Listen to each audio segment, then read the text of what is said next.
Shalom saudara yang dikasihi Tuhan Yesus Kristus, selamat malam. Salam sejahtera buat saudara semua dimanapun saudara berada. Damai dan sukacita oleh Roh Kudus melimpah senantiasa dalam hati dan kehidupan saudara semua. Sebelum kita mendengarkan renungan firman Tuhan, mari sama-sama kita siapkan hati kita dan kita berdoa. Bapa kami yang di sorga, Bapa di dalam nama Tuhan Yesus Kristus, kami bersyukur untuk penyertaan-Mu di sepanjang hari ini. Dan kami bersyukur untuk sukacita damai sejahtera yang senantiasa melimpah dalam hati kami. Kami dapat melalui hari ini dengan kebahagiaan yang dari Tuhan. Terima kasih Tuhan untuk waktu yang indah ini. Kami mau mendengarkan sabda firman-Mu. Berbicaralah kepada kami, urapi kami Tuhan, dan jamalah hati kami supaya kami dapat dengan sungguh-sungguh penuh sukacita menerima setiap kebenaran firman-Mu. Dalam nama Tuhan Yesus kami berdoa. Haleluya. Amin. Saudara dikasihi Tuhan, ayat renungan kita pada saat ini terdapat dalam Yeremia pasal yang ke-31, ayat yang ke-15 sampai dengan ayat 17, tertulis demikian.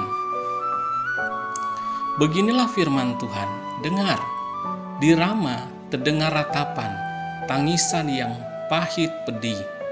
Rahel menangisi anak-anaknya. Ia tidak mau dihibur karena anak-anaknya, sebab mereka tidak ada lagi. Beginilah firman Tuhan. Cegahlah suaramu dari menangis, dan matamu dari cucuran air mata, sebab untuk jeripayamu ada ganjaran. Demikianlah firman Tuhan. Mereka akan kembali dari negeri musuh. Masih ada harapan untuk hari depanmu. Demikianlah firman Tuhan.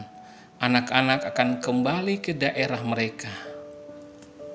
Saudara yang dikasihi Tuhan, selalu ada harapan di masa depan kita.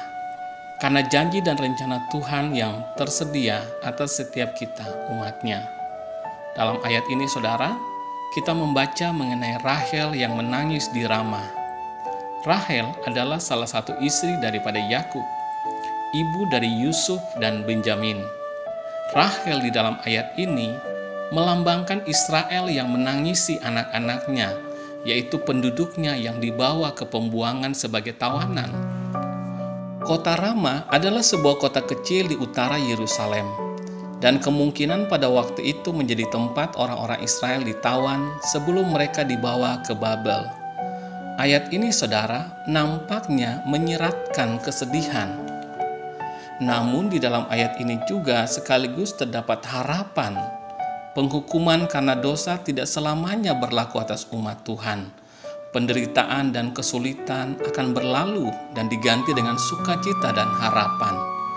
Di ayat yang ke-17, firman Tuhan katakan, masih ada harapan untuk hari depanmu. Tuhan akan membawa mereka kembali dari pembuangan ke tanah perjanjian dan memulihkan kehidupan mereka.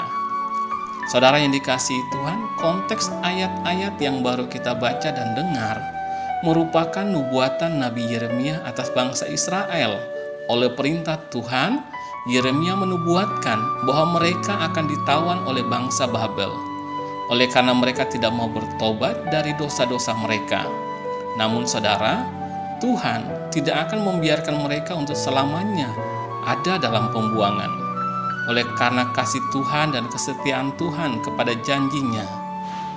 Saudara yang dikasihi Tuhan, mungkin ada di antara kita yang saat ini mengalami situasi seperti berada dalam pembuangan, yaitu merasa tidak enak, kesulitan, penyakit, masalah, dan penderitaan. Mari dengarkanlah firman Tuhan saudara. Masih ada harapan untuk hari depanmu. Tuhan menyediakan masa depan yang baik buat saudara dan saya. Bagian yang perlu kita lakukan adalah mengintrospeksi diri kita masing-masing. Apabila ada dosa dan kesalahan yang kita lakukan, mari bertobat dan perbaiki diri kita, menjadi lebih baik dan berkenan kepada Tuhan, hidup dalam kebenaran firman-Nya.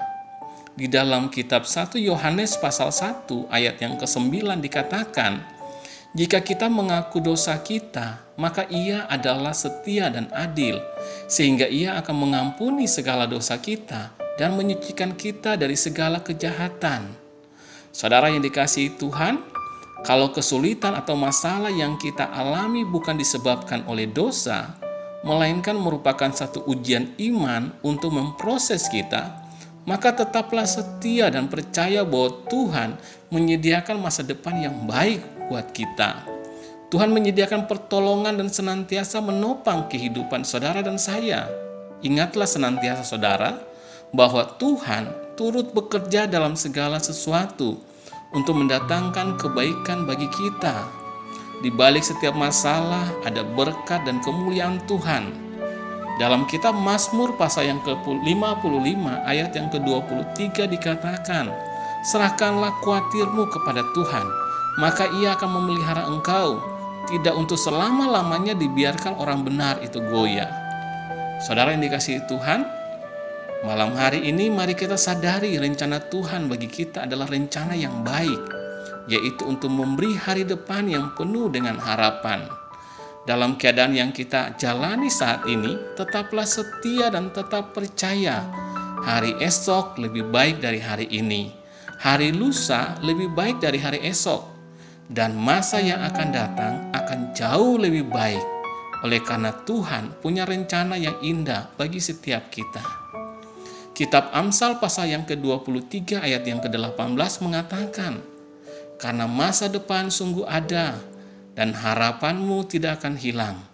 Masa depan kita dijamin dalam Kristus, baik hidup kita yang sekarang ini maupun hidup kita nanti dalam kekekalan. Amin. Mari kita berdoa saudara.